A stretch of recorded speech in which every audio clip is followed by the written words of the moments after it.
Hey everybody, it's your friend Moonhorse. I made another funny voice and made it sound go like that. So, we had a minor technical difficulty starting this story. I downloaded it earlier from the Discord channel. Christopher Nightmare sent us this, and for some reason my entire tab of stories for submission on Discord has vanished. It's on mine. Yeah, it's on Songo's, it's not on mine. I have no idea what the hell that means. We're gonna have to figure it out later, because I really want to read this story. So, okay, Discord sucks again. Big shock. Here we go. Ready? Mm-hmm. Greetings, Moonhorse. Well, hello, darling. I've been watching your videos for almost a year now, and I enjoy your channel so much. Oh, you're too kind. On to the story. So for starters, I'll give you some backstory. I am trans male, he, him. This is relevant, okay? Mm-hmm. I lived in a very abusive family situation with my older sister, insane grandmother, and deadbeat mother who was rarely there. Ouch. I'm so sorry. My grandmother thought she was God's true messenger, thus refused to let me do any normal kid things like having friends.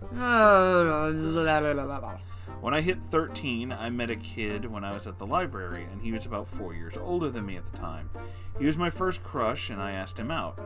At the time, I didn't know I was trans and he was straight, so he said yes. This story isn't about him, though.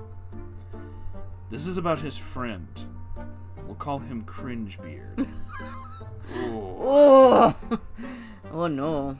He's exactly what you expect.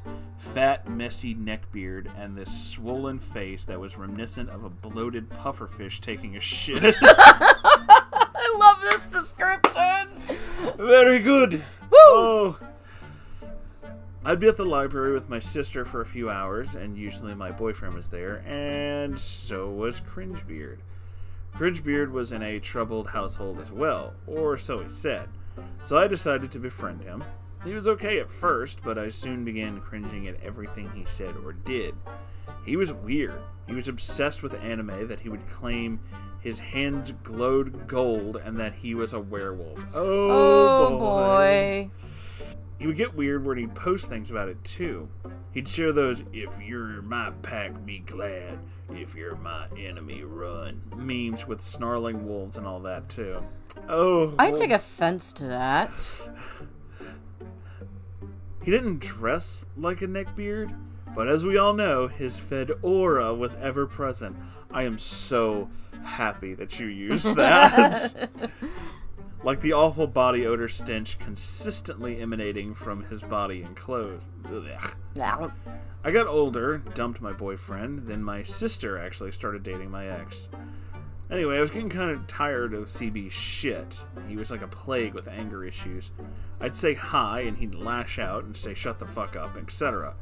He literally thought he could smell the good and bad in people, and whenever he criticized and bullied his friends, he was just telling the truth, and it wasn't his fault they didn't like it. I saw through his shit and started calling him out on it. He would get furious, storm out, or pretend to be holding his anime powers. Oh, the anime hero. I remember this time. I'm trying to control my power level. He began talking a lot to my sister, and admittedly, I wasn't always nice to her.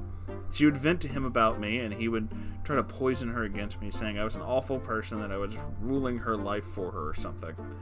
I got so fed up of his drama. He'd call me evil ginger even when I told him not to. I had deep red hair at the time. He was verbally abusive, and frankly, I'd had enough. He was loud and disrespectful and demanded rides and free shit from my mother. After I realized I was trans, he would dead name me and misgender me, and at that point I cut him off. A few years later, I moved to Indiana and have been healing. I've cut off everyone I knew in that town and disowned my family except for my sister. I'm engaged and also dating. I'm polyamorous, and I'm doing much better. Recently, I snooped his Facebook, and he's still doing the exact same shit.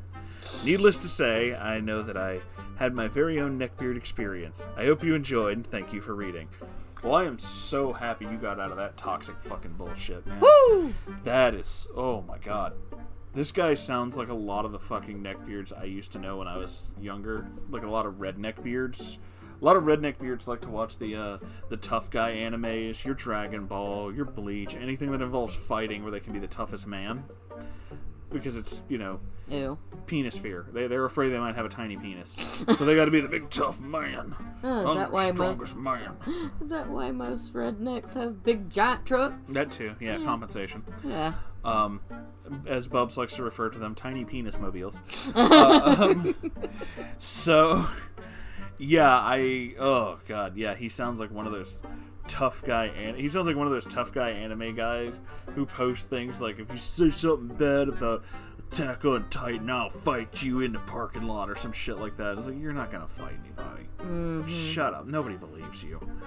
So, yeah, I knew a few like that. I especially knew one, and that was his thing too, is he just didn't bathe for like long periods of time, and it's like, I don't know how people do that. That's disgusting. Well. I understand if it's like, you know, you have mental health problems or you're dealing with depression, but for a lot of these guys, it just seems like they just didn't want to. Because they didn't feel like it. Yeah, they couldn't be bothered because they were too busy doing something else, and it's just like, okay, well, that's worrisome. Like, you don't have time to wash your ass? Seriously, wash your ass. Yeah, really. It's disgusting. Ugh. But yeah, I am glad that you're finally out of that situation. That whole thing sounds lovely. And the fact that he mispronounced your gender? Excuse me? Yeah, and a lot of those guys, they do that kind of shit just because they think it's funny, and it just makes them seem like... It's not funny. No, it's not funny. It just makes them seem like a bunch of assholes. If that's a man, that's a man. If that's a woman, that's a woman. Yeah. Don't matter. Whatever you say you are, I believe it. So, it's just... No, guys like that do that kind of shit because they think they're being edgy and funny, and it's like, no, you just sound like a prick. When you do that shit, you sound like a prick. And nobody thinks you're funny, and nobody's going to respect you because you keep doing it. Yep. So, thank you all for watching, and I hope you enjoyed this video. Good job.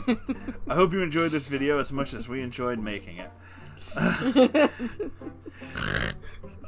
She's just... What the hell? I'm sorry. I love you. I love you too. If you'd like to support this channel, we would greatly appreciate it. You can send stories by going to r/Moonhorse Stories, or you can donate to Patreon, or... Buy some in the merch store. That's the words I couldn't remember, yes. You can also do the YouTube thing, the liking and the commenting and the subscribing, and I don't know. We would appreciate it. Yeah, I don't know if you're actually going to get notifications for this channel anymore because YouTube just decides who they just want to tell you about and who they don't. If there's a bell next to it, just make sure you click on it, and you'll get notifications. I mean, I'm not good enough for people to be notified about, oh, but you can tell them about fucking Jake Paul. Okay, good job, YouTube. Whatever. Anyway, thank you so much for being here. We love you all so very, very much. Have a wonderful whatever time of day it is for you. Goodbye. Bye.